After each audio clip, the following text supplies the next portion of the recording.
Hello, friends. Tina here.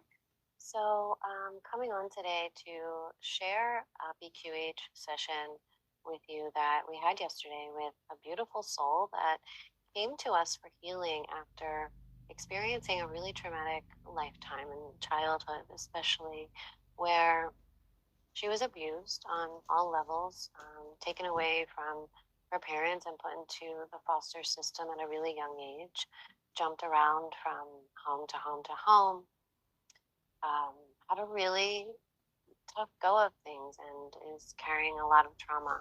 So she came to us to start her healing journey. And last week we did a remote spirit release session. We saw that she had an entity on her back, pretty much controlling everything that she did. Um, and yeah, just kind of directing her.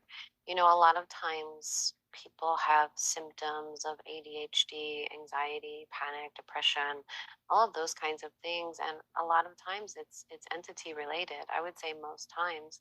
And she expressed that after her session, she felt a lot more calm and peaceful, and she was able to focus again because that entity had kept her distracted and scattered in so many different directions so that she couldn't find her center and she couldn't align with her divine self because of all these distracting energies. There was a lot that came up in her remote spirit release, including a past life where she was part of this circus and there was a ringleader, of course, and there was an entity working through this ringleader that was controlling all of the people in this circus. And we saw that that entity in the ringleader that was inhabiting the ringleader has followed her throughout lifetimes. And it followed her into this lifetime, which we'll see later in the session. It comes up, but I just wanted to give a little bit of a pretext for that because some things are coming up in the session that you might not have a background on, and that is one of them. So the past life that she talks about is this past life where she was being controlled by this ringleader in the circus. Um, and this is what we see very often. It's so interesting that the same entities follow us from life to life to life. And they're specifically, what we see in this session is that they're specifically placed there by the controllers, by the people, beings that are planning our lives. And they're almost like handlers, right? So they're inserted into our lives like handlers to keep us off track to keep us on the script and off track from aligning with our divinity, our authentic selves, what we really want. So they're placed there to keep us on the script. So that's interesting. Now, we had a lot of sound issues with this session, of course, because they don't want this information out. Um, there was a lot of really, really, really heavy energy in the beginning, just like as soon as we connected. It was a really heavy and suppressive energy, even to the point where Karen and I both got really nauseous. She actually ended up throwing up. Um, and then we just we just moved on and kept going because we're not going to allow these dark beings to stop us from doing this work, because it's so important that people receive this healing and that this information gets out to others as well. And this beautiful woman, she's so gorgeous, she allowed us to share this with you in the hopes that maybe it would spark something within you too. Maybe you would feel validated or have a deeper understanding of what's actually going on here in the higher realms. So in this session, so the sound, her sound is a little bit low and difficult to understand. So I suggest listening with headphones and putting the subtitles on. I do try to repeat back what she's saying, but no matter what we did, we could not get the microphone on her headphones to work. It actually was working, and then when we started the session, she was already under, and I didn't want to interrupt her to try to figure all that out again. So we just went with it, and we got what we got.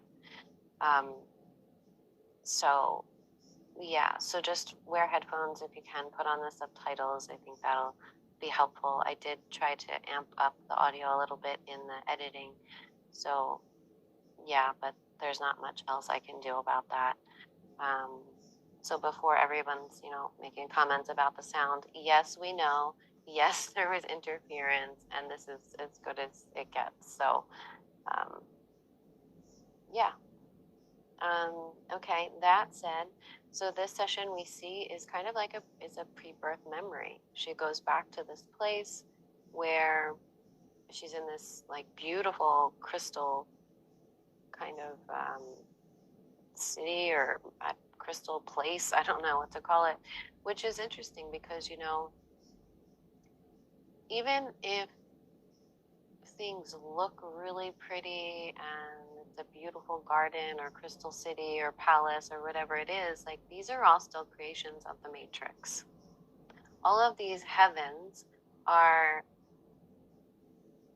what's the word? Um, they're created around our beliefs and what we resonate with. So there are Christian heavens, there are um, Buddhist heavens, there are Muslim heavens, there are all these different kind of places that we can go to depending on what we believe. And just because they're beautiful doesn't necessarily mean that you're outside of the matrix. It just means that you're in this beautiful place. Not everything is dark and evil, and that's the deception here. That's the deception here, is that everything on the surface regarding Earth and all of the higher dimensions, they look really nice and beautiful, but it's still part of the manipulation. It's still part of the matrix. It's still part of the deception. It's part of all of this to keep us trapped in here because it looks nice on the surface. But it's like the epitome of a covert narcissist, right? Like that's what this system is. It's a covert narcissist. It looks really nice and pretty and pleasant on the surface, but underneath is a deep, deep suffering. There's a deep deception and manipulation happening here. And I think that a lot of us are feeling that now. And, we didn't ask for this information to come forward. Like, this has just been evolving naturally, and our clients are coming forward with this. This is coming from deep within them, deep within their own system and their own memories of, pre birth, or like Sylvia in the last session we post, being owned by the Grim Reaper, a child sacrifice. Like, what? Like when you really start to look at what's happening here, it's insane. This place is insane. It might look pretty on the surface, but underneath there's a very deep deception and manipulation happening here. And anyone that says this is for growth and learning for souls, I don't believe that anymore personally. I think that souls can't grow. How can you grow when you're being traumatized? The only way to really grow from that is to heal through it. So it's like you get traumatized and then you have to spend your whole entire life trying to heal from that. How is that soul growth? You know? Um, yeah, it's just baffling to me now. I do think that we do need to heal from our trauma, and that's another thing that this session points out, is that retrieving our lost parts, our stolen parts, parts of us that have been left behind in past lives, like we saw in Sylvia's session, that little boy's self, the child that was sacrificed, was shattered into many, many different pieces. And so that's why Sylvia was having such a hard time in this life, and connecting and um, finding his way, because his soul, spirit, whatever you want to call it, was shattered. And so being able to and contracted with the Grim Reaper. So he had these entities again following him throughout this life, through his father, like the handler. His father was the handler in this life. Now in this session we see that the mother was like the handler, and then the system itself because she goes right into foster care at a really young age. The system itself became the handler, and the entities that are working through the people to keep her on the script. So I don't want to make this too long because it's already a really long session. So I'm going to leave it at that for now and saying that there's a lot of really important information in here. I feel like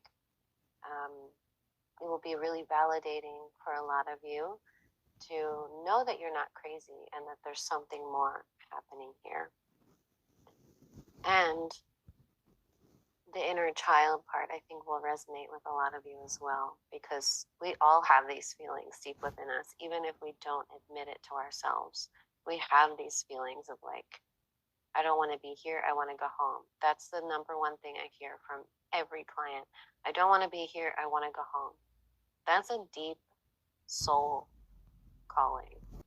I had to share this video because Tina touches up on a lot of different aspects and things that are happening within this whole Reincarnation Soul Trap game and what's going on with us down here.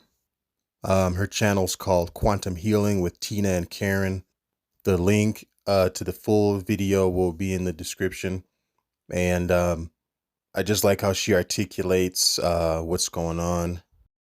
There's these entities that we're connected to, that we have interacted with between lives and during our lives nowadays and after life. Okay. After many lives, however many lives each of us have had down here. And these entities are the controllers of the matrix. And Earth isn't the only matrix, but this is the matrix that we're in right now. Those of us who are in an incarnate form as a human or animal or whatever. But and so these controllers have manipulated us, hijacked and kidnapped us to use us in this game known as Earth. And I like how Tina mentioned that these beings are pretty much on assignment to manipulate us throughout our entire lives. Um, yeah, they get us between lives. They get us to make agreements to incarnate and all that, and to reincarnate and to have our memories wiped. But then they also come, and during our current lives, and even in past lives, they come while we're still in incarnate form, and they try to misdirect us and all this and that. And this is what I've already been saying, that these beings are beings just like us, but they're just not in human form, and they manipulate us in the astral world. This is why some people have encounters with shadow beings and UFO abductions. It's part of the manipulation system to keep certain souls in check. Now, I love how she mentioned in her video that love is used as a way to deceive you and all that. So you've got realms of heaven and bliss and all this and that in the afterlife, and the light of love and bliss and light. And it's just a manipulation and a deception to get you to be brainwashed, reincarnated, and mind wiped and forget who you truly are.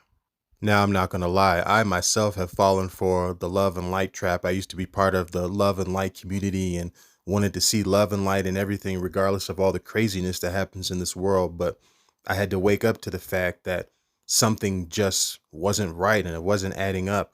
How love and light could be behind all this craziness. And we're just doing this just because we come from love and light and want to experience this. It just never fully resonated with me. It's not a good enough explanation for what's going on down here. So with that said, I hope you enjoyed the video, and I'm going to get more into the love and light agenda in another video.